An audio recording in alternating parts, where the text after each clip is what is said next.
Good morning. आपका आज का टॉपिक है शेयर। शेयर कहते किसे हैं? किसी कंपनी के द्वारा जारी किया गया वह हिस्सा जिस पर परिवर्तनशील ब्याज प्रदान की जाती है, अंश पूंजी, हिस्सा पूंजी या शेयर कहलाता है। जबकि किसी कंपनी के द्वारा जारी किया गया वह हिस्सा जिस पर स्थिर ब्याज प्रदान की जाती है, फिक्स्ड इंटरेस्ट, उसे ऋणपत्र कहा जाता है। जबकि सरकारी निकायों के द्वारा, गवर्नमेंट सेक्टर के द्वारा जारी किए गए डिबेंचर को बॉन्ड कहा जाता है।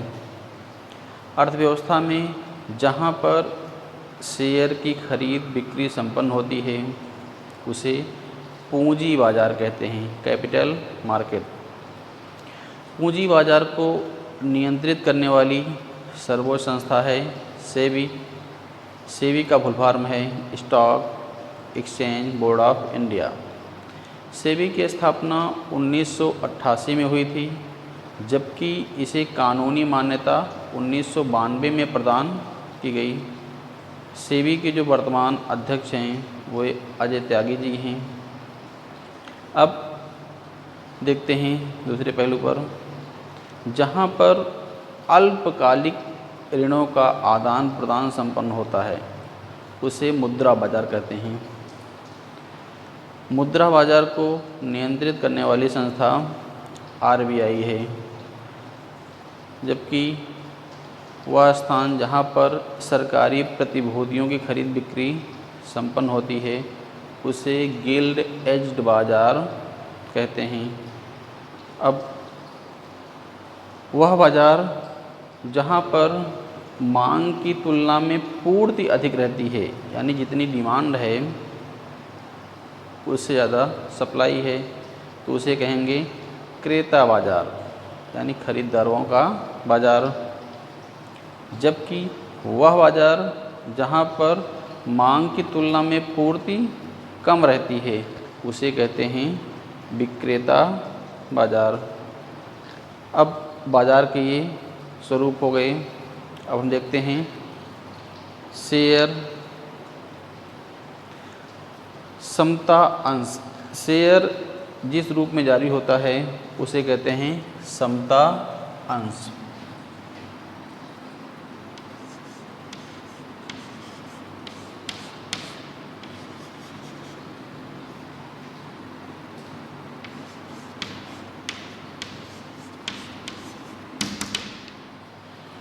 किसी कंपनी के द्वारा जारी किया गया शेयर 10 रुपये मूल्य के बराबर का ही होता है। उदाहरण के रूप में ले लेते हैं, रिलायंस जियो 5G लॉन्च करने वाली है। इनको ज़रूरत है 100 करोड़ की, तो हम 100 करोड़ न मानकर 100 रुपये मान लेते हैं। 100 रुपये की ज़रूरत है इनको। 100 रुपये के लिए पहुँचे पूंजी बाजार। पूंजी बाजार में इन्होंने 10-10 रुपये के 10 शेयर जारी किए। अब वे 10 शेयर इनके समता अंश। किसी कंपनी के द्वारा जारी किए गए शेयर 10 रुपये के मूल्य पर ही जारी किया जाता है, जिसे समता अंश, अंश पूंजी, हिस्सा पूंजी या शेयर कहा जाता है। जब वह शेयर 10 रुपये से अधिक मूल्य पर बिकता है तब उसे लाभ का शेयर कहते हैं। जब वह शेयर 10 रुपये से कम पर बिकता है, यानी समता अंश से कम पर बिकता है, तब उसे हानि का शेयर कहते हैं। जबकि जब वह शेयर 10 रुपये पर ही बिकता है तब उसे न लाभ का शेयर न हानि का शेयर कहते हैं। अब देखते हैं अगला, राइट इश्यू। आज सुबह ही न्यूज़ में ये देखने के लिए मिला, रिलायंस ने राइट इश्यू के माध्यम से 57,000 करोड़ रुपए जमा किए 5G के लिए। राइट इश्यू किसे कहते हैं? किसी कंपनी के द्वारा जारी किया गया शेयर जब अपने पुराने निवेशकों के लिए ही जारी किया जाता है तब उसे राइट इश्यू कहा जाता है।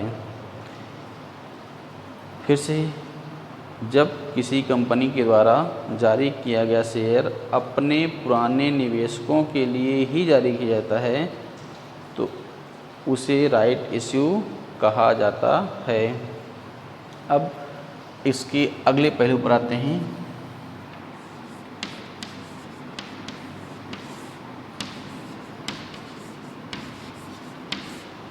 Blue chip share.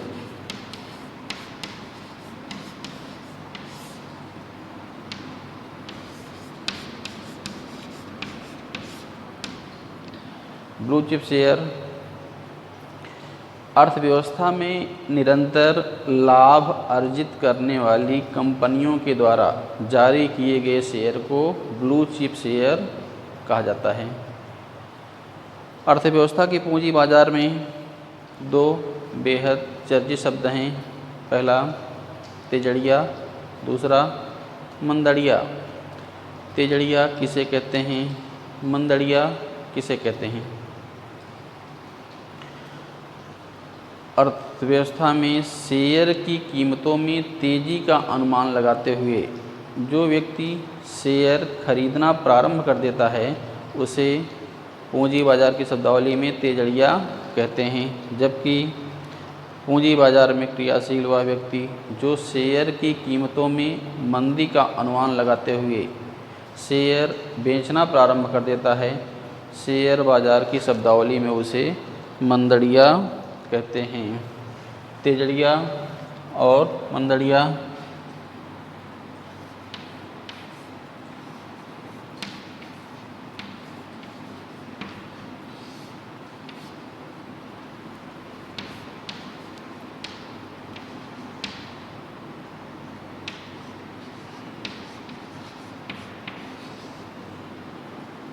अब आते हैं सेंसेक्स स्टॉक एक्सचेंज पर। वह स्थान जहां पर शेयर की खरीद एवं बिक्री संपन्न की जाती है उसे स्टॉक एक्सचेंज कहते हैं। भारत में स्टॉक एक्सचेंज की संख्या 23 थी। नवीनतम स्टॉक एक्सचेंज तिरुवनंतपुरम केरल की राजधानी में था। स्टॉक एक्सचेंज के जो नाम हैं उनमें से कुछ प्रमुख: BSE 200, BSE 500। BSE का मतलब Bombay stock exchange 200, Bombay stock exchange 500। डॉलेक्स एक ऐसा स्टॉक एक्सचेंज है जहां पर शेयर की खरीद एवं बिक्री डॉलर में होती है।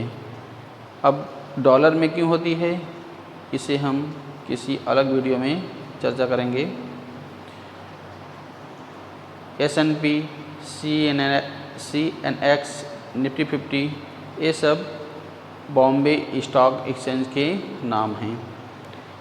दुनिया के अन्य स्टॉक एक्सचेंज में मिडडेक्स जर्मन स्टॉक एक्सचेंज का नाम है, NASDAQ Dow Jones New York stock exchange का नाम है, निक्की टोक्यो स्टॉक एक्सचेंज का नाम है, हैंग सेंग हांगकांग के स्टॉक एक्सचेंज का नाम है।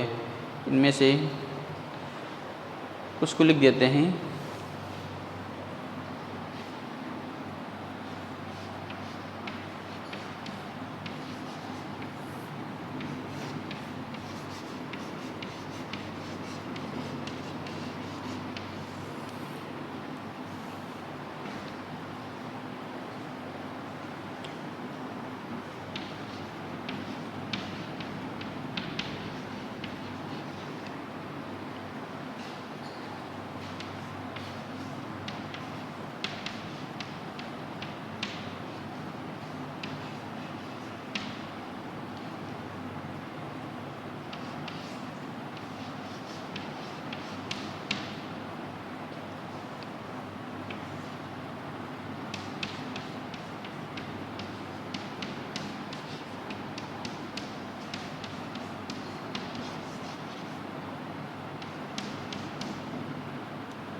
इसमें कुछ दिख नहीं रहा है।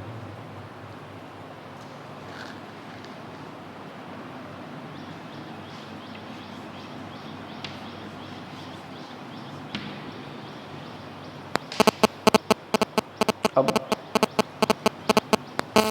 इसे हम यहीं रोकेंगे। स्टॉक एक्सचेंज के बाद